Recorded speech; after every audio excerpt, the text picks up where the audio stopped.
E agora uma palavra sobre a declaração. O grande objetivo, ao que parece, da redenção e do Evangelho é mostrar como Deus é justo e justificador dos que creem. E Paulo divide muito bem o efeito da morte de Cristo em duas partes. Primeiro, ele diz que a morte declarou a justiça de Deus em relação aos pecados que foram cometidos sob a paciência de Deus. Antes de nosso Salvador vir ao mundo, havia passado por todo o mundo alguns milhares de anos. Nossa cronologia fala de cerca de 4.000 anos. Eu não sei isso. Eu nunca acreditei na cronologia que é anexada pelo julgamento humano às nossas Bíblias. Pode ser ou pode não estar correto.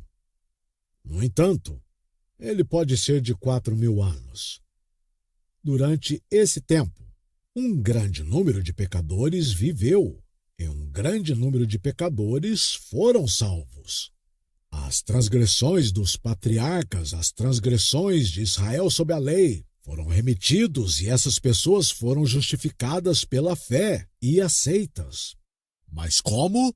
Não tinha havido nenhuma oferta de sangue. É verdade, foram oferecidos os bois e as ovelhas, mas estes nunca poderiam aniquilar o pecado. Estes foram trazidos muitas vezes, como que para mostrar que a obra não fora feita. O texto diz-nos que isso foi sob a paciência de Deus, tendo em vista a expiação a ser oferecida. Deus remeteu, passou, como a palavra significa, os pecados daqueles seus filhos que viveram antes que Cristo fosse enviado, antes da penalidade ter sido sofrida pelo substituto. É um pensamento glorioso, este da expiação de Cristo agindo à frente, antes que fosse concluída, antes de ser apresentada, e multidões entrando no céu e desfrutando a felicidade como Abraão, Isaque e Jacó, e todos os santos o fizeram. Quando, no entanto, ainda nenhuma gota de sangue que o salvou havia sido derramada, nenhuma pontada de agonia da expiação havia sido sofrida. Agora, tivesse Deus passado todos esses pecados, e nenhuma expiação fosse, afinal, apresentada, a sua justiça não teria sido declarada. Mas, em última análise, o nosso Salvador, vindo e sofrendo, tudo foi uma declaração da justiça de Deus sobre os pecados que existiram no passado. Foi provado que ele tinha em sua mente este grande sacrifício quando ele passou pelo pecado, que ele não tinha injustamente passado por eles sem exigir a penalidade. Mas então o apóstolo nos dá a outra parte do grande resultado da morte de Cristo. Ele diz: para demonstração da sua justiça neste tempo presente. Ou seja, hoje, enquanto lemos essa passagem, para demonstração da sua justiça neste tempo presente.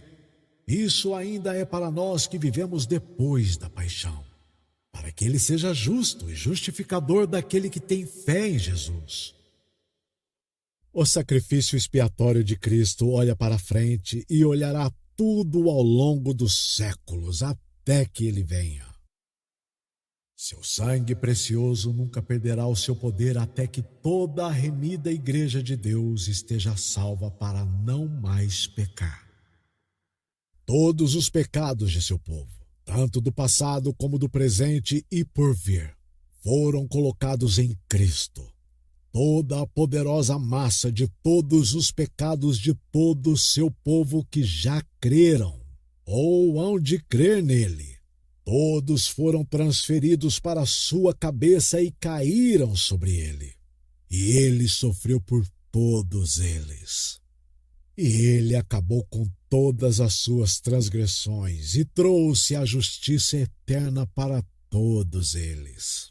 Aqui está a grande verdade de Deus, a maior verdade da inspiração.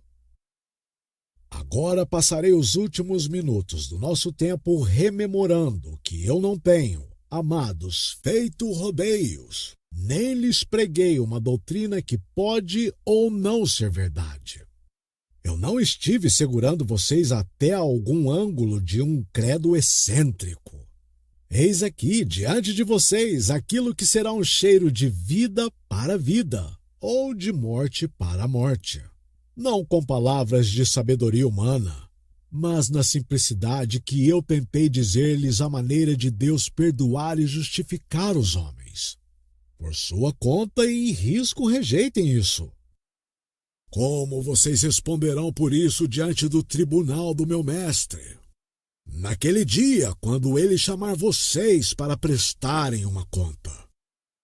Eu vos suplico pelo Deus vivo, aceitem a propiciação que Deus apresenta.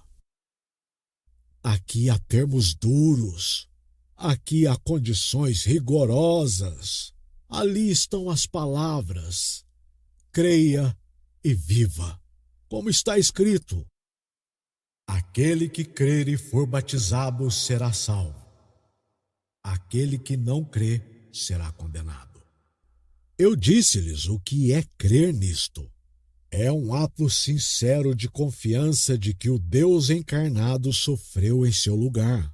Se vocês acreditam nele ou confiam nele, esta é a prova indiscutível de que ele era um substituto para vocês. Que o fardo de sua culpa se foi, que a pedra que estava à porta é removida e vocês estão salvos. Não vão, peço-vos, à procura de outra justiça. Toda a justiça que você precisa, Cristo apresenta-lhe livremente. Não diga que você é culpado. É verdade que você é. Mas este modo de salvação foi para os culpados. Não objete porque você se sente incapaz. Toda a aptidão que é necessária é que você nada faça. Se não confessar que você é incapaz de obter livremente o que Deus lhe apresenta. Nenhum pecado de vocês lhes arruinará se vocês crerem. Mas nenhuma justiça de vocês os salvará se vocês não crerem. Esta é a maneira de Deus salvar os homens. Você criará uma outra. Você ousará reproduzir o anticristo para com Cristo? Ele declarou a sua justiça na substituição do Salvador. Você não consegue ver esta justiça, ou vendo-a, você não vai admirá-la. Você não se apegará ao plano que se manifesta nela. Aceite isso, pecador. Isto é tudo que o coração e a voz de um irmão pode dizer. Aceite-o. Oh, se você soubesse a alegria que lhe traria, você aceitaria isso agora. Presto meu testemunho pessoal. Sobrecarregado com o pecado, completamente perdido, tanto quanto você. Eu ouvi esta notícia alegre, ouvi a mensagem que dizia: olhai para mim e sereis salvos, vós, todos os termos da terra, porque eu sou Deus e não há outro. Isaías 45, verso 22. Eu olhei, eu era tão incapaz quanto você, tão indigno quanto você. Mas no momento em que meus olhos avistaram o grande fiador no chão do Getsêmani, sangrando por mim, e na cruz, morrendo por mim, eu vi que se Deus tivesse castigado a ele por mim, ele poderia ser justo, e ainda assim, nunca me punir. Não, se Cristo foi punido em meu lugar, me punir depois que Cristo havia morrido por mim seria injustiça completa. E hoje eu me escondo debaixo, nas asas de Jesus, o grande fiador e meu único abrigo na tempestade. Rocha eterna, fendida por mim, permita-me refugiar em ti. Em seu lado transpassado, minha alma encontra um abrigo da explosão da ira divina. Está em paz agora. Esta é a alegria agora. Esta é a salvação agora comigo. Por que não deveria ser assim com você? Você não veio aqui para encontrá-lo. Não, mas Deus te trouxe aqui para encontrar você. Está escrito: chamarei meu povo ao que não era meu povo, e amada a que não era amada. Romanos, capítulo 9, verso 25. Fui achado, diz ele, pelos que não me buscavam. Romanos, capítulo 10, verso 20. Que ele possa ser encontrado por você hoje à noite. Você não conhecia o caminho para ser salvo. Você o conhece agora. Não aumente a sua culpa sabendo que você não pratica. Mas agora, já, confie nele. Que o Espírito Santo opere a fé em você. Até mesmo um pouco de fé, diz alguém. Pouca fé te salvará. Mas Cristo merece grande fé. Oh, ele é um verdadeiro Cristo. Ele não pode mentir. Você não pode depender dele. Você não vê senão a orla de suas vestes? É um fio desfiado que sai. Toque-o, toque nele com o dedo e você será curado. Você não pode acreditar como você deveria. Acredite como você pode. Diga como aquele no passado: eu creio, Senhor. Ajuda a minha incredulidade. Marcos, capítulo 9, verso 24. Erga o clamor do publicano. Deus, tem misericórdia. Sê propício a mim, pecador. Jesus, eu terei a ti. Tenha a mim. O Senhor lhe conceda isto, podendo muitos neste lugar serem salvos esta noite, para louvor e glória da sua graça, na qual ele nos fez aceitos no amado. Amém. Justificação, propiciação e declaração, por Charles Haddon Spurgeon. Traduzido do original em inglês: Justification, Propitiation, Declaration. Sermon number 3488.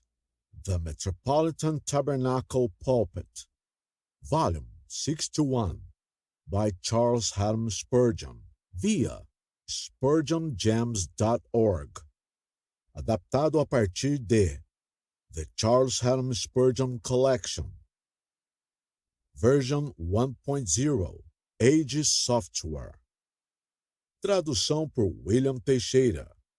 Revisão e capa por Camila Almeida. Primeira edição, dezembro de 2014. Salvo indicação em contrário, as citações bíblicas usadas nesta tradução são da versão Almeida Corrigida Fiel, ACF. Copyright 1994, 1995, 2007, 2011. Sociedade Bíblica Trinitariana do Brasil. Traduzido e publicado em português pelo website oestandartedecristo.com. Com permissão de Emmett O'Donnell. Em nome de spurgeongems.org. Sob a licença Creative Commons. Atribuição não comercial, sem derivações, 4.0 internacional. Você está autorizado e incentivado a reproduzir e ou distribuir este material em qualquer formato, desde que informe o autor, as fontes originais e o tradutor, e que também não altere o seu conteúdo nem o utilize para quaisquer fins comerciais. O áudio desta gravação foi produzido em sua totalidade por Rupert Teixeira. Música, narração, edição e mixagem. Publicado em abril de 2016 no website audível.com.